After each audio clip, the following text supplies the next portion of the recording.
তা আপনারা ওষুধ কোম্পানির দালাল? ডাক্তাররা এই দেশে বড় বড় হসপিটালের ডাক্তাররা কি ওষুধ কোম্পানির মধ্যস্বত্বভোগী? কোন জায়গায় নামান আপনারা নিজেদেরকে? কিন্তু জেনারেল যে কমপ্লেইনগুলো করা হয়, আমার মনে হয় আপনাদেরকে একটু আমার বলা দরকার। একটা হচ্ছে ডাক্তার কথা শুনে না, ডাক্তার রোগীর চেহারার দিকে তাকায়, হ্যাঁ বলেন, এটা বলতে বলতে উনি প্রেসক্রিপশন লেখা শুরু করে। এটা যে আমি কত জায়গায় শুনেছি, মানে উনি পুরাটা শুনেই না ঠিক মতো। এবং আমি সবসময় শুনি যা বাইরে শান্তি লাগে, অনেক মন দিয়ে কথা শুনে, অনেক মন দিয়ে কথা শুনে। এই কথাটা যে আমি কত জায়গায় শুনেছি যে বাইরে যান কেন, বলে ভাই ডাক্তার একদম এত মন দিয়ে কথাটা শুনে এমনিই অর্ধেক ভালো হয়ে যায়, কনফিডেন্স চলে আসে। আর আমাদের এখানে ডাক্তার যাওয়ার সাথে সাথে হ্যাঁ বলেন মেজাজ খারাপ করে বলে লিখতে থাকে প্রেসক্রিপশন। এটা হয়, আপনারা এটা সিরিয়াসলি দেখবেন। সেকেন্ড হচ্ছে অনর্থক টেস্ট দেয়, যাওয়ার সাথে সাথে অনেকগুলো টেস্ট দেয়। আমার বাসায় যে গরিব ছেলেটা আমার হেল্পিং হ্যান্ড হিসেবে কাজ করে, এখানে ঢাকার একটা হসপিটালে গেছে, তার 14টা টেস্ট দিয়েছে। পরে রাগ করে সে ময়মনসিংহ চলে গিয়েছে, টেস্ট ছাড়া ভালো হয়ে ফেরত আসছে, ওখানে পরিচিত ডাক্তার ছিল। এই অত্যাচার বন্ধ করেন। মানুষ অনেক গরিব, এখানে লোকজন খুব গরিব আছে, বড় লোকদের গলা কাটান, সমস্যা নাই। গরিব রোগীদেরকে 14-15টা টেস্ট দেওয়ার প্রক্রিয়া বন্ধ করান। আর এটা হচ্ছে নির্দিষ্ট ওষুধ কিনতে হবে। কেন?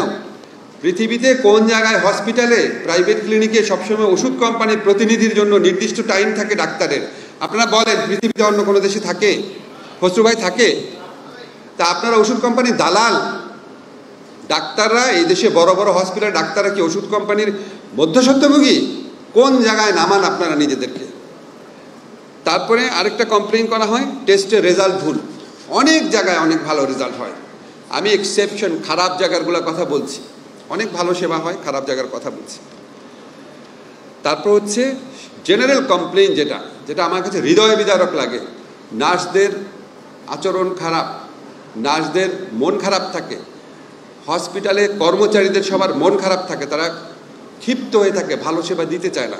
কেন চায় না? খসরু ভাই আজকে বলেছেন নার্সের বেতন 12,000 টাকা। আপনারা কম টাকা প্রফিট করেন। আপনারা যারা অনেকে হসপিটালে মালিক আছেন, আমি ব্যক্তিগতভাবে চিনি, আপনাদের কোটি টাকার বাগান বাড়ি থাকতে পারে, আপনারা নার্সকে একটু ভালো বেতন দিতে পারেন না?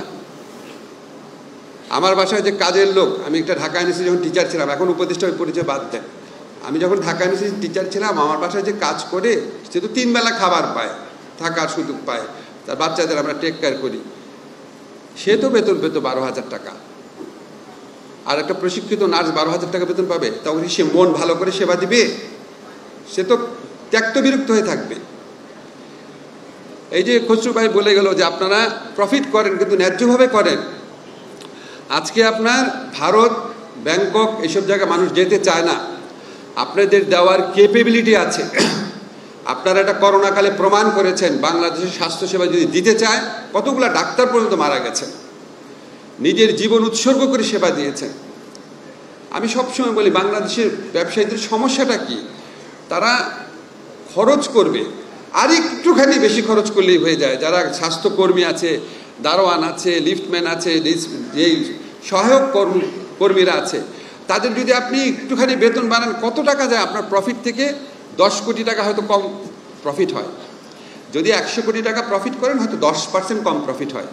এই 10% কম প্রফিটের বিনিময়ে সে যে সেবাটা দিবে মানুষকে, ওইটা সে কাভার করে দিবে। আর যদি কাভার নাও করে, আল্লাহর কাছে তো এটা পাবেন, আল্লাহর কাছে তো এটা রিওয়ার্ড পাবেন।